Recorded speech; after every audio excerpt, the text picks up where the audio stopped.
আমি যে তোমাকে কাজটা দিয়েছিলাম, কাজটা কি করেছো? হ্যাঁ।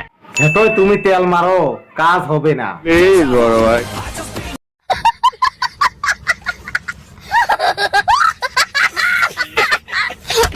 আমারে যদি ধমক না দেন তাইলে একটা বিকল্প পরামর্শ দিতে পারি।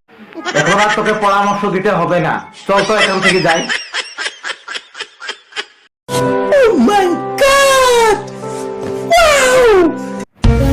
আমি বলছিলাম কারো আমি যেতে পারবো না, ঠিক আছে? তুমি চলে যাও। মানে হলো খুব সহজ, তুমি যাবা আগে, আমি পরে যাব, ঠিক আছে? স্যার আপনি একটু বাইরে গিয়ে আবার ঢুকেন, আমরা আপনাকে দাঁড়ায় সম্মান করি। আরে না না, আমাকে সেলুট করতে লাগবে না, ঠিক আছে?